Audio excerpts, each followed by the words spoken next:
यही है।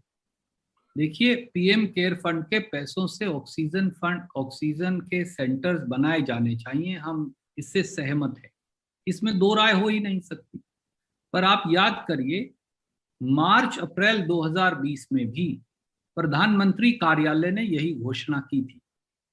पहले कहा कि 50 डिस्ट्रिक्ट लेवल के ऑक्सीजन प्लांट लगाएंगे डिस्ट्रिक्ट हॉस्पिटल में, फिर उनकी संख्या बढ़ा के 75 कर दी थी लगभग अगस्त में 2020 में। क्या मैं आज मोहित जी आपके माध्यम से पूछ सकता हूं, उनमें से एक प्लांट भी लगा एक साल में? पिछले एक साल में टेंडर हुआ, पर कोई प्लांट, एक सिंगल प्लांट भी पीएम केयर फंड से आज तक ऑक्सीजन का एक साल में नहीं लग पाया। अब जब कोरोना की दूसरी वेव आई, दूसरी महामारी आई, तो फिर ये बोल दिया कि हम 75 और लगाएंगे, आज बोल दिया 551 और लगाएंगे। साहब कुछ लगाइए तो सही। केवल घोषणाओं से, जिनके परिवार का सदस्य मोदी जी मर गया ऑक्सीजन की कमी के बगैर, जिसके परिवार के सदस्य को घर में ऑक्सीजन उपलब्ध नहीं, जो ऑक्सीजन की कमी से तड़प तड़प कर मर रहे हैं, उनके लिए ये राहत नहीं कि आप क्या लगाएंगे 10 साल के बाद या 5 साल के बाद। सवाल यह है कि एक साल में आपने क्या किया, और एक साल में सिवाय जीरो के दिखाने के लिए मोदी सरकार के पास कुछ नहीं। वो हजारों करोड़ रुपया जो सरकारी संस्थानों से, कर्मचारियों से, कंपनियों से पीएम केयर फंड में इकट्ठा किया गया, उसको कहां गया? वेंटिलेटर खरीदे गए, वो सब फर्जी पाए गए। गुजरात की एक कंपनी से जो खरीदे थे, हमने सबने देखा, अखबार ने स्टोरीज की, कोई कार्रवाई नहीं हुई। ऑक्सीजन प्लांट टेंडर किए गए, वो लगे नहीं।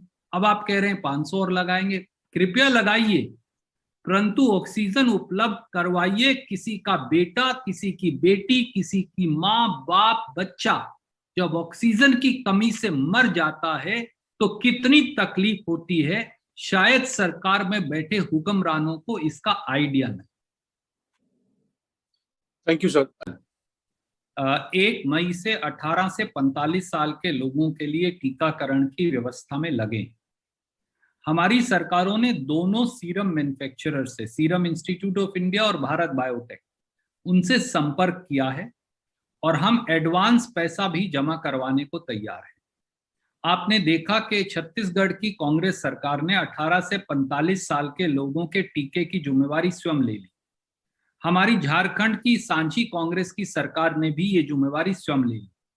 पंजाब में अमरिंदर सिंह जी ने एक कमेटी बनाई है जो इस पर बहुत जल्द सकारात्मक निर्णय लेगी।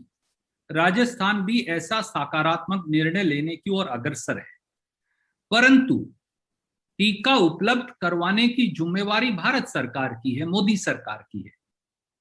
मोदी सरकार ने पहले 18 से 45 के लोगों से पल्ला झाड़ लिया, फिर कहा कि उनका पैसा भी वो नहीं देंगे, फिर अब वो टीका उपलब्ध करवाने से भी गुरेज कर रहे हैं। आप जानते हैं कि इस देश की सबसे प्रोडक्टिव पॉपुलेशन जो इस देश की अर्थव्यवस्था को चलाती है, वो 45 साल से कम की है। उन्हीं के सहारे इस देश की जीडीपी इस प्रकार से आगे बढ़ पाई है। इसलिए हमारा आपके माध्यम से मोदी जी से हाथ जोड़कर विनम्र अनुरोध है कि ये लड़ाई हमें मिलकर लड़नी है, अलग अलग नहीं।